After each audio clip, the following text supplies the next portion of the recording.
Sí. Buenas tardes, doctor. ¿Cómo le va? ¿Qué tal? ¿Qué tal? Doctor Fertita. Fertita, Edgardo. ¿Dispone usted de 20 minutos en lo sucesivo para comunicarnos su decisión respecto al caso y sus fundamentos?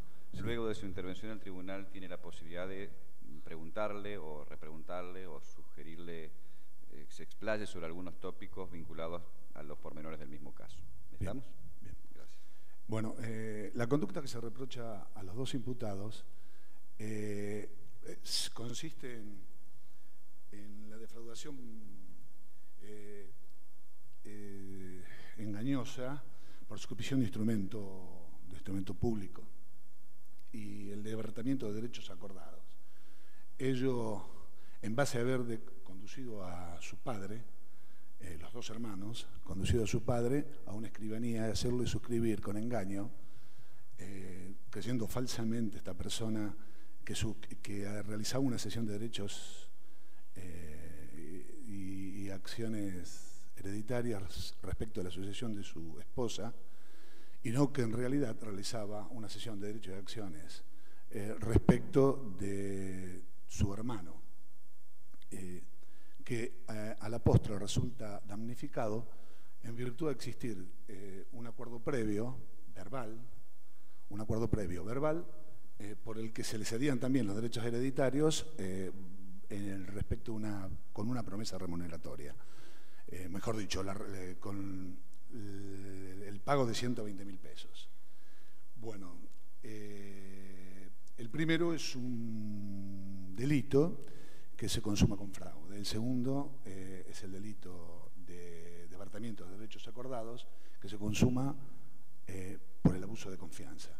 Uno se consuma instantáneamente, que sería el segundo, el desbaratamiento de derechos acordados, y el otro se consuma por el fraude y a su vez por la realización del instrumento público en el cual fue engañado.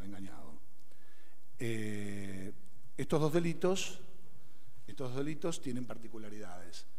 Particularidades que en el primero no encierran mucha dificultad. El segundo sí, porque plantea una serie de interrogantes. Esos interrogantes tienen que ver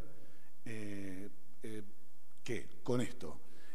La disposición, o mejor dicho, el desbaratamiento de derechos acordados lo tiene que realizar la persona que ha realizado el acto jurídico previo o el acto previo de cesión de derechos hereditarios y luego realizar con posterioridad el acto doloso de la nueva cesión con un título mejor que el que poseía la anterior persona. O sea, si consideramos que el derecho había sido acordado por un acto verbal, si nos remitimos al 1184, inciso sexto del Código Civil, este dice que se debe consumar la cesión de derechos hereditarios a través de un instrumento público. En este acto no se da, pero entre las partes, si bien era un acuerdo verbal, existe efectos jurídicos entre las partes, sobre todo porque hubo una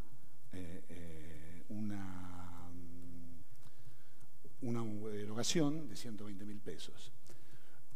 Bueno, la otra característica de este delito es que el desbaratamiento se produce seguramente con posterioridad, se tiene que producir con posterioridad, o sea, el dolo es posterior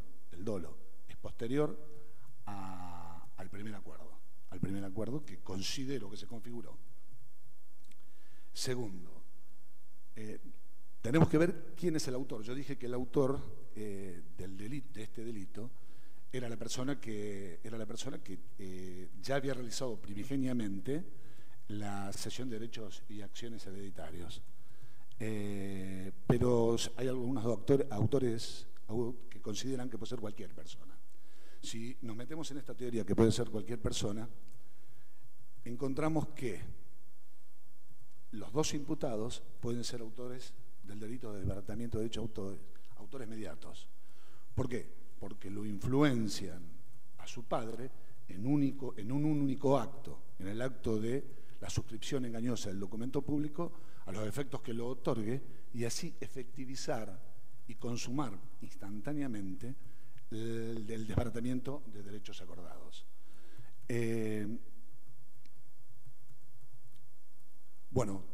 Como se ha realizado un acto de abuso de confianza,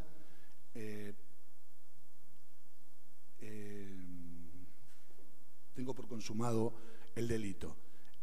Los dos delitos van a obrar en concurso ideal.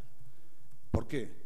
Porque según la teoría de la unidad de hechos, tiene que haber un hecho y una pena.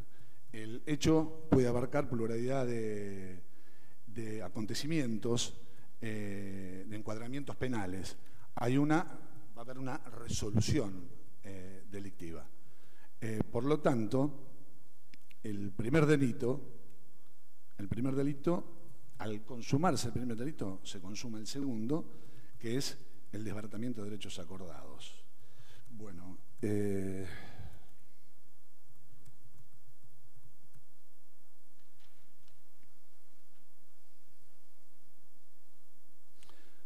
se da la figura del sujeto pasivo, que es el tío, en el desbaratamiento de derechos acordados, y el padre en la falsificación, o mejor dicho, en la defraudación por la suscripción del instrumento.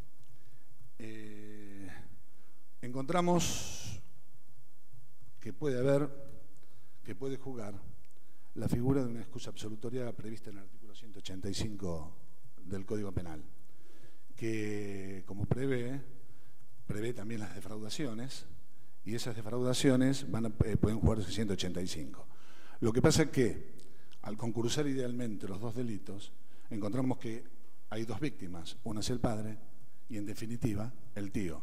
La excusa absolutoria operaría respecto del padre, pero no operaría respecto del tío, o sea que es una tercera persona que no está incluida en el contexto del artículo 185.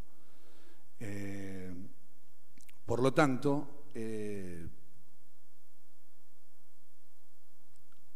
la sanción penal o la responsabilidad penal le cabe por los dos delitos, sobre todo porque respecto de una de las víctimas.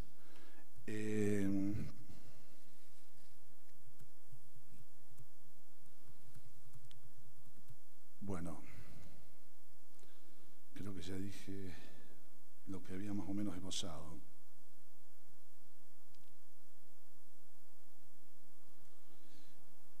Quiero recalcar que en el segundo delito, como ya dije, en el primer delito se le otorga un derecho mejor que respecto del tío, que había ya realizado un acuerdo verbal con el padre. El desplazamiento fue posterior, y hay considero que la relación, si bien fue verbal, era contractual y surtía efecto entre las partes. Bueno, si aplicamos la teoría de la unidad de hecho, y vemos que hay una pluralidad de encuadramientos, el concurso ideal, ante esta unidad de resolución delictiva, implicaría para los dos imputados la aplicación de la pena que requiriera el fiscal, y con la modalidad de la ejecución condicional. ¿Por qué la modalidad de la pena? Porque primero, de acuerdo al principio de congruencia, que considero que en autos se ha respetado escrupulosamente, vemos que el fiscal ha pedido la pena de 2 años de ejecución.